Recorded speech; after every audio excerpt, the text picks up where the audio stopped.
Dr. Rafael Fernandes, que está aqui nessa tarde de quinta-feira. Que saudade. Seja bem-vindo, Dr. Rafael. Saudade, boa tarde. Tudo boa bem? tarde. Muito obrigado. Muito bom, muito bom. Muito bom ter você aqui. Obrigado. Todos nós, as pessoas que estão de casa, nos vendo aqui ao vivo no canal do YouTube lá do Sábado é Show, sabe o quanto o colega tem a referência quando o assunto é acidente de trabalho, principalmente no mundo dos bancários, né? Okay. A gente percebe reiterados bancários que vivem naquele piloto automático, tendo que bater metas com medo e trazendo o trabalho, a bagagem do trabalho para dentro de casa e trazendo problemas para dentro de casa. E hoje eu quero que você diga aí para a gente o tema tão intrigante que pode ajudar e conectar muita gente que passa por isso também. Ok, obrigado. Vamos lá. O tema hoje em relação da série Bancários em Risco, vamos falar sobre assaltos e sequestro. E qual a repercussão disso na vida do bancário? Nossa, então a gente tem uma série aqui, né? Sim. Bancários em risco, muitos bancários em risco, né? E esse tema, assaltos e sequestros, é algo realmente extremamente alarmante. Porque isso traz aí consequências, sabe-se lá o tamanho delas, né? Com certeza. A lesão à saúde mental não tem... A dimensão pode ser muito grande, entendeu? E nós vamos conversar hoje sobre isso e saber quais são essas repercussões de fato, qual seria o modo de agir melhor do empregador, do bancário, da medicina do trabalho dentro da empresa, para poder amenizar, melhorar a vida do bancário, desse trabalhador, que são todos guerreiros. Eles, os vigilantes bancários também, quando a gente fala. São guerreiros. Os vigilantes bancários também têm nosso respeito, porque eles passam por isso também, entendeu? Estão nessa jornada de assalto, os vigilantes estão enquadrados também. A gente vê, né, como já vimos algumas vezes, eles se colocam à frente para defender algo que é o dever deles e, na verdade, eles até pagam com a própria vida. Infelizmente, né? Isso acontece. E, em termos de equipamento, é uma vergonha comparada com a criminalidade do Brasil. Pífio. Justamente. Pífio. Alguém com 38, o outro com fuzil, com pistola, realmente é uma coisa muito delicada. E, com isso, eu fiz estudo de estatísticas de 10, 15 anos para cá, para saber como é que ficou, qual a dimensão disso, realmente, em termos de números, envolvendo questões de assalto, sequestro, arrombamentos, explosões da caixa eletrônicos. Mas hoje eu quero falar, além disso rapidamente, falar sobre os assaltos que ocorrem nos caixas eletrônicos, onde os funcionários estão trabalhando e os clientes bancários estão realizando seus saques, seus depósitos, seus pagamentos. Sem ter o acesso, a ter entrado exatamente, passou a roleta, sem ter aquele contato com o caixa, Justamente. Né? E não só falar sobre a questão de emissão de CAT, como obrigação do banco, do empregador, isso todo mundo que está me escutando aqui já conhece, entendeu? Mas buscar soluções para isso. Porque não adianta eu falar o que todo mundo fala. Eu quero falar algo diferente para ver o que a gente consegue fazer para realmente melhorar a vida deles. Quem sabe chegar até no legislador, para que possa realmente colocar a mão para essa categoria e fazer alguns ajustes. Nisso eu fiquei pensando muito ontem e hoje, qual seria uma solução para isso? Porque muitas vezes eles não são vistos, né? Justamente. Porque o foco é engraçado. Agora você falou uma coisa que me veio aqui um insight. A pessoa que vai no banco, que faz um saque, ela simplesmente vê aquele bancário como uma máquina. Ela quer, o foco dela é o dinheiro. Se ele tá bem, se ele não tá bem, se ele tá sorrindo, se ele não tá sorrindo. Isso não é problema da pessoa, né? Mas ele sabe, o bancário sabe a dor que ele tá sentindo, né? Com certeza. Então, eu quero primeiro apontar os números, se me permitir. Claro, tá? Isso é importantíssimo, até para que a gente tenha uma noção e que eles sejam vistos, sim, porque muitas vezes são invisíveis, sim, né? Sim, porque, na verdade, muitas vezes o banco, o empregador está preocupado com outras coisas, e às vezes não com o seu funcionário, que para mim, na minha opinião, como eu vou dizer, é o maior patrimônio do banco. É a mola mestre. Justamente. Né? Faz tudo girar. Então, vamos lá. Em 2013, teve uma pesquisa nacional do Contraf-CUT relacionada à Confederação Nacional dos Vigilantes. Foram 1.484 ocorrências, divididas entre assaltos, sequestros, arrombamentos, inclusive explosões a caixa eletrônica. Em 2016, o total foi em torno de 2.082 casos. Em 2018, registrou 3.388 ataques, agências bancárias. Estava mais fácil, então é por ali que a gente vai. Aí chegou o Pix. Nossa. Quando chegou o Pix, despencou. Em relação a essa coisa de explosões, assalto a agências bancárias, não sei o quê. Mas ninguém fala do ataque aos bancários nos caixas eletrônicos.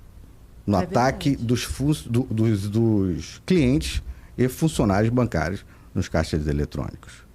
O que acontece?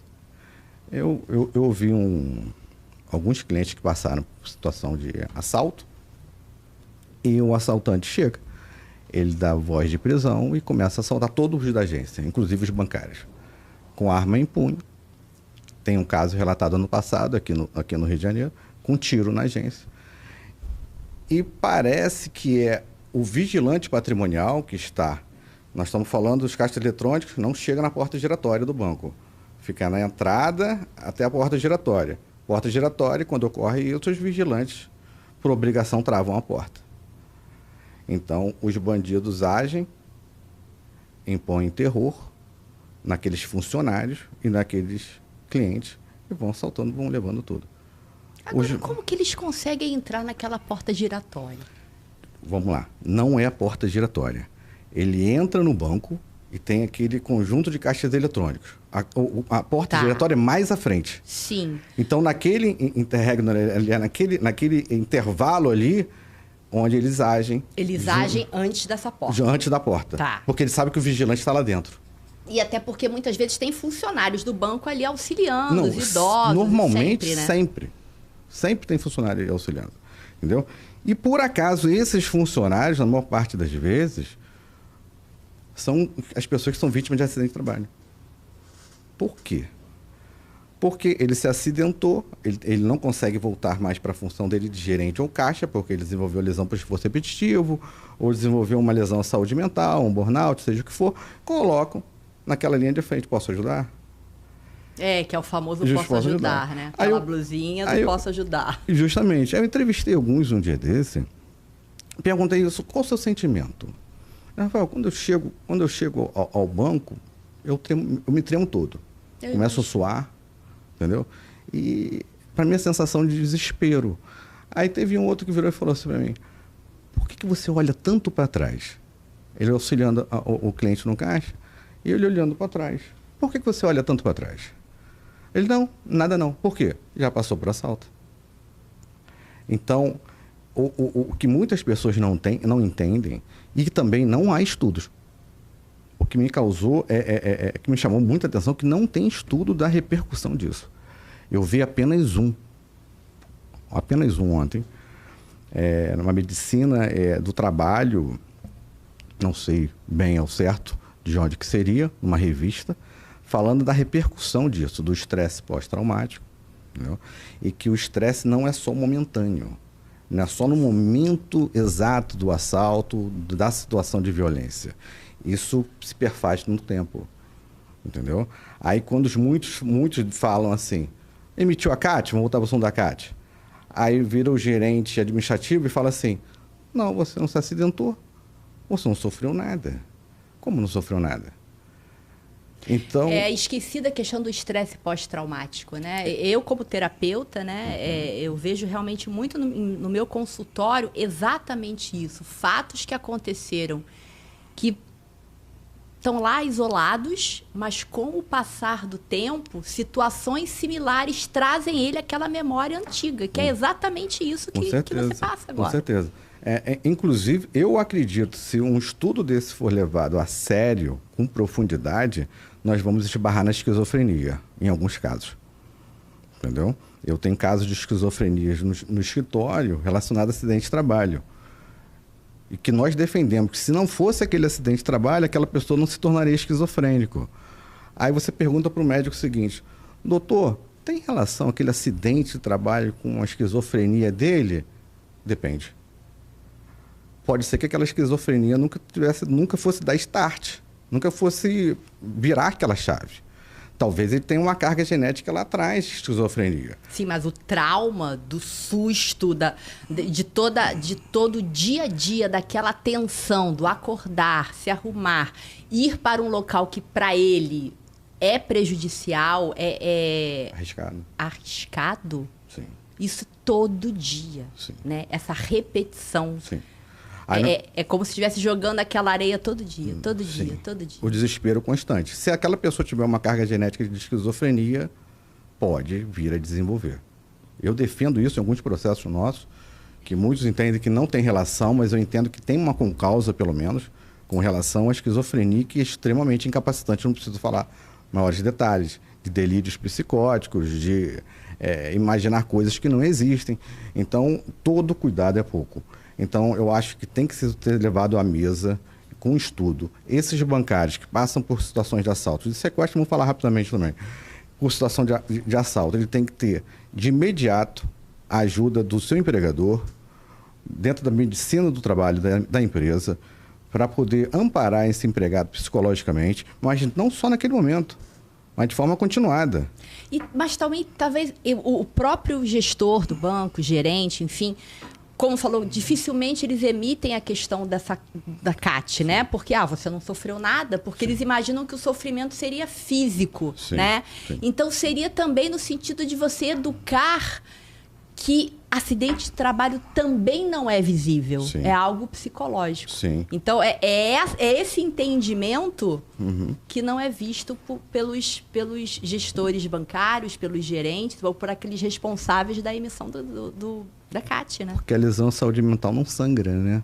Ela não sangra, você não vê um inchaço, você não vê algum sintoma físico, entendeu? Então isso é ignorância total dos gestores, porque estão colocando em risco todas essas pessoas que estão trabalhando junto a elas. É obrigação, é dever do banco, do empregador, manter sadiamente todos esses funcionários, entendeu? Então, essa questão da CAT, nós vamos conversar em outro momento, que eu acho um absurdo. Eu acho que essa legislação tem que ser alterada, porque nós temos situações aqui, tipo, o empregador tem obrigação de emitir a CAT. É seu dever, não é uma faculdade. Ele tem que fazer. Aí vira o legislador e fala assim, não, mas o sindicato pode fazer, o médico do trabalho pode fazer, o perito do INSS pode fazer. Não, quem tem que fazer é o empregador. E ele tem que ser punido por isso, caso não faça. Porque o prejuízo é tremendo para aquele funcionário. Porque você imagina só, um assalto desse, uma situação de sequestro, mais grave ainda, seguido de extorsão, nós estamos falando de lesões de latência tardia no linguajar médico, né?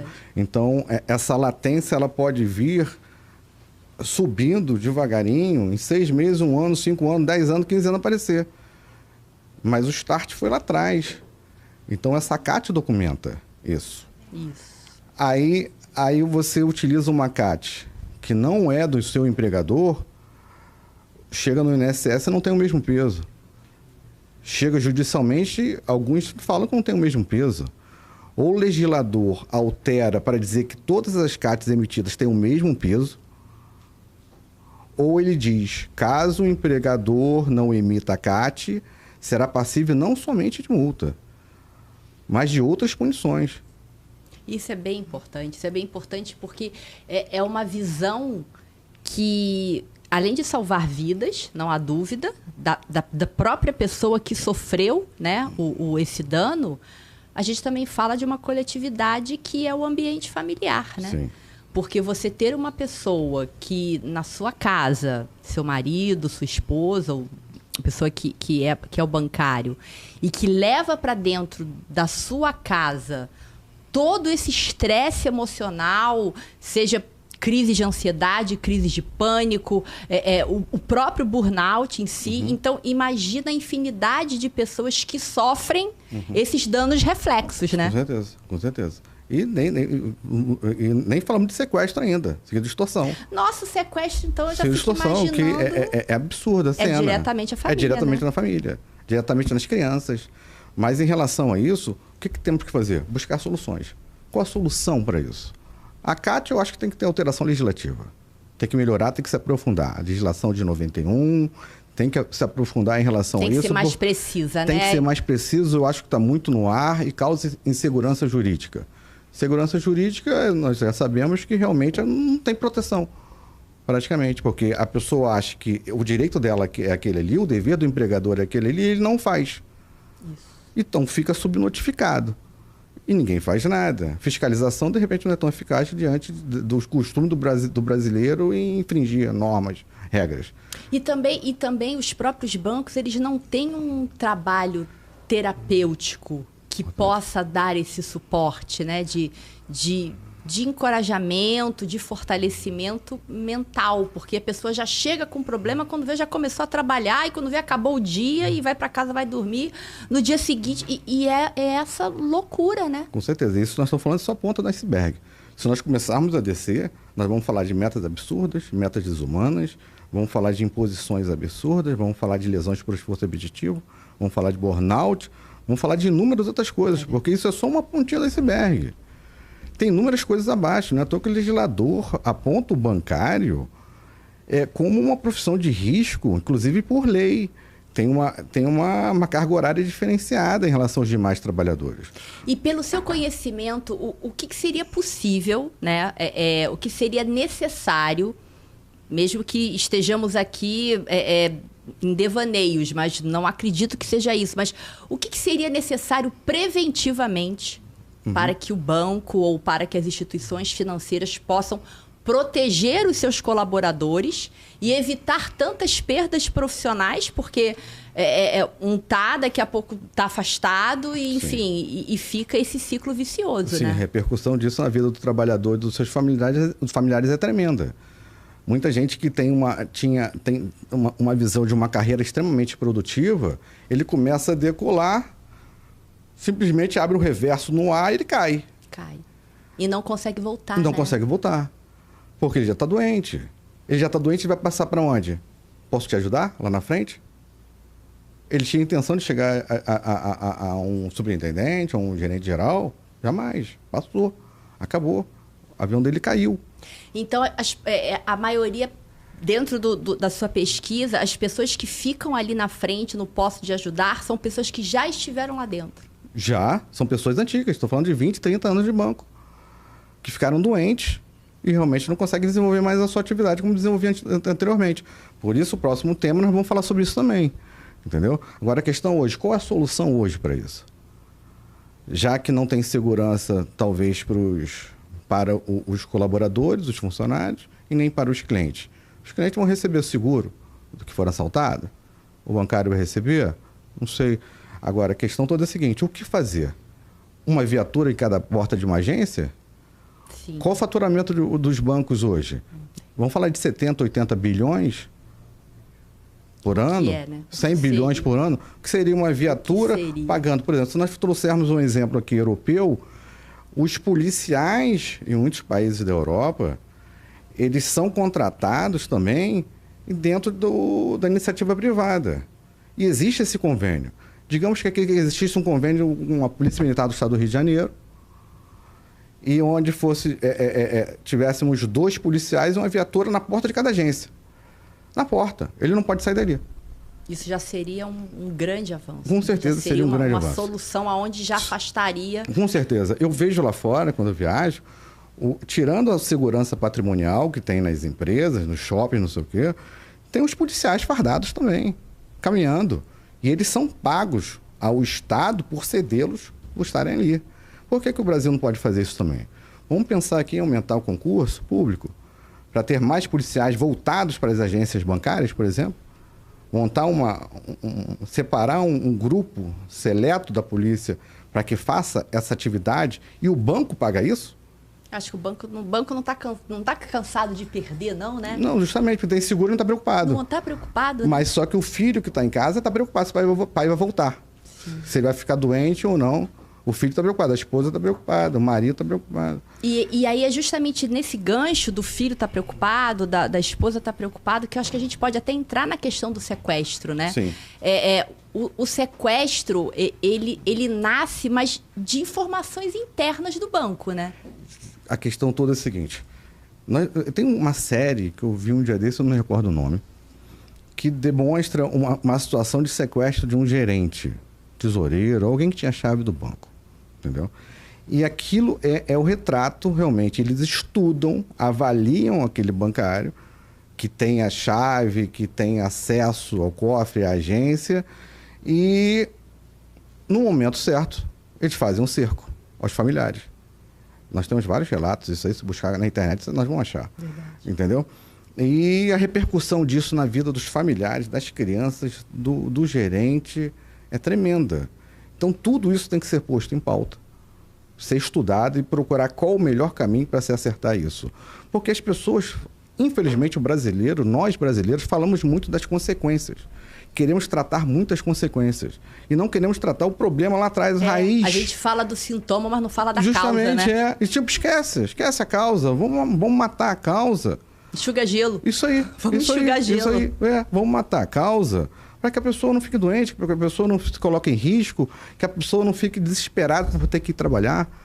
O trabalho é um dos tripés. Faz parte do tripé. É importantíssimo o trabalho, saúde, família, isso é importantíssimo. Perdeu o trabalho, caiu. Entendeu? Então temos que realmente amadurecer e cobrar dos nossos legisladores, entendeu? Uma postura em o que vai fazer em relação a isso. Nosso legislador tem que acompanhar a evolução da sociedade. Se a sociedade está evoluindo para um lado criminoso tremendo, que alcança determinadas categorias, vamos fazer os ajustes. E a legislação ali foi dita de 91, né? O que legislação, nós falamos de legislação de 91, 8.213, parte de acidente de trabalho, parte previdenciária, e temos uma outra norma, em termos de decreto, de 99, relacionada à CAT. Mas é um absurdo você falar que o empregador pode fazer, um médico, o particular, o sindicato, não sei o quê, tem que ser um empregador. Ponto. Perfeito. Tem que ser um empregador. E consequências, entendeu? Porque em um outro momento nós vamos falar também de responsabilidade criminal. Que eu acho que se a responsabilidade indenizatória, de responsabilidade civil não alcança, vamos para o último grau, última raça, entendeu? É isso aí. Que é a parte criminal. As pessoas precisam ser condenadas criminalmente por expor ao risco às outras pessoas. Sim, porque na verdade tem ali uma atitude culposa. Ou então teve até um dolo eventual. É dolo eventual. Aconteceu. Isso aí. Eu estou assumindo o risco do resultado, isso né? Isso aí. É igual o brasileiro que bebe, vai dirigir e mata. É um homicídio culposo. Homicídio culposo é uma... talvez as pessoas que estão aqui nos assistindo podem até não entender. Dolo eventual, tá usando o termo muito técnico.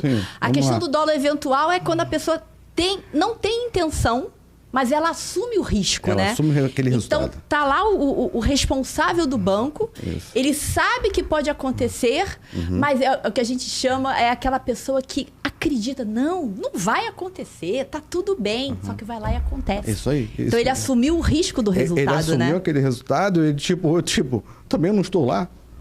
Eu estou em Brasília. É o dane-se. Eu tô na torre do prédio tal. Na faculdade a gente escuta outra frase, mas aqui a gente não pode falar, mas é o tal do dane-se. Se acontecer, aconteceu. Dane-se. Eu vou para casa de helicóptero? Eu vou para casa de helicóptero. É isso aí. Então vocês que fiquem aí no tiro, pancada e bomba. Entendeu? Olha, doutor Rafael, eu vou lhe dizer, é um tema muito polêmico. É um tema na qual... a gente fica muito honrado em ver que existem profissionais do seu quilate que pensam dessa forma, que dificilmente, eu pelo menos nos anos que eu tenho no ramo do direito, né, eu também como advogada e também como terapeuta, eu nunca vi, né, posso ter carinha de nova, mas não sou tão nova assim, mas nos anos de formação jurídica, dando treinamentos, dando palestras, eu nunca escutei uma fala tão assertiva em prol do bancário. Então, você que é bancário, você que é bancária, que talvez esteja acostumado, porque as pessoas se acostumam a viver dessa forma. É normal. Sabe que ser bancário está disposto a riscos, está disposto a isso, a metas. Ninguém fala sobre isso. Então, a partir do momento que o colega dá a voz a essas pessoas e se permite a ouvir, você faz diferença. Obrigado. Então, a gente tem que aplaudir realmente a toda a sua postura e aqueles que estão nos assistindo, realmente lhe procurar, porque está inserido num problema e que talvez não tenha se dado conta. Sim. Por estar no piloto automático. Isso. Né? Isso. Então, por isso a importância desse podcast, que eu sempre elogio quando a gente começa, porque às vezes a pessoa está aqui assistindo ou vai ver depois, quando estiver gravado, e se depara, opa, peraí, mas eu estou vivendo isso. Isso. Pronto, vai procurar o Dr. Rafael. Obrigado pelas palavras. A questão é que as pessoas acostumam com o problema. É que nem nós acharmos que matar alguém é normal. Não é normal. Não é normal. Não é normal. Isso é anormal. Nós não podemos acostumar com o errado. Entendeu? Não podemos acostumar com essa situação de risco. A vida é uma só. E talvez as pessoas possam até imaginar, isso é uma fala muito hipotética, uma fala muito... não é vida real. Mas se alguém não der o primeiro passo, não fizer alguma coisa, as coisas permanecerão exatamente iguais. Exatamente. Vamos imaginar uma situação? Um carro. Você imagina um carro sem cinto de segurança? Você imagina uma colisão sem cinto de segurança? E antes era assim, né? Ou imagina hoje, você andar 100 km por hora, 120 km e bater Chega sem cinto de segurança. Chega a sentir esquisito você entrar no carro sem o cinto de segurança, né? Justamente. E quando eu era criança, o avô da gente colocava a gente na traseira do carro e fica de qualquer jeito, né? Então, consegue imaginar hoje nós vivermos sem cinto de segurança? Vivermos sem airbag? Bancário, metaforicamente falando. É a reeducação que falta, né? Falta a reeducação mental, né? E a empatia. As pessoas não estão preocupadas com as outras. As pessoas estão preocupadas com o seu eu e acabou. Entendeu? Então, os gestores, os empregadores, precisam olhar por esses funcionários. E eu acho que precisa a gente levantar bandeira criminal, de responsabilidade criminal, para quem não o faz. E bater palma para quem o faz. Entendeu? E ser destacado por isso. Então, eu acho que tem muito que melhorar. Eu acho muito atrasado. E eu acho vergonhoso mesmo. E o Brasil não tem estudos aprofundados sobre o tema. Entendeu? E lanço aqui alguém que me traga um estudo aprofundado em relação a isso. Porque eu não achei. Eu vou buscar nos outros países estudo aprofundado sobre isso. Sobre o tema, parece que na Itália tem. Em relação aos bancários italianos. Entendeu? Um estudo sobre isso. Envolvendo que são, parece que é uma profissão suscetível de estresse pós-traumático. Agora, imagina você com 18 anos. Eu tenho um cliente com 15 anos de idade, entrou no banco. Hoje está com 55 anos de idade. Com 15 anos de idade. Doente. Será que ele com 15 anos de idade, com 18 anos de idade, se ele conseguisse enxergar à frente e falar, poxa, eu vou ficar doente, eu vou passar por isso, não sei o quê, eu vou querer ser bancário? Não. Nunca. Você vai querer que seu filho seja bancário? Nunca. Nem eu vou querer que depois meu filho então seja que bancário. Eu conheci o doutor, aí é que nunca mesmo. Não quero ser, não quero ser o mensageiro apocalíptico, eu quero solução. Eu quero dar solução. Porque não adianta a gente ficar discutindo aquilo que você falou, ficar enxugando gelo. Eu quero solução. E para mim a solução é legislativa. Muito bem. Entendeu? Muito bem. E para as pessoas que estão aqui nos assistindo, né, que já lhe conhecem, ou aqueles que estão novos, que acabaram de se inscrever no canal do YouTube aqui do Sábado é Show, assistindo aqui ao vivo, estamos ao vivo no Doutor Vê-se Podcast, como é que esses bancários ou pessoas que vivem situações similares e que também estão envolvidas dentro da sua empresa, em situações parecidas como essa, como é que chega até o colega? Como é que a gente consegue te achar? Primeiro, muito obrigado pelo carinho, pelo cuidado de sempre. Estava com saudade de todo mundo aqui, toda a produção. Muito obrigado. Vamos lá. Somos incríveis, né? Todo mundo aqui é amoroso. Todo Beijo mundo pra nota todos. 1000. Vamos lá. O Instagram, Rafael Fernandes, @advogado. E abraço a todos os meus seguidores, amigos, a você, toda a produção.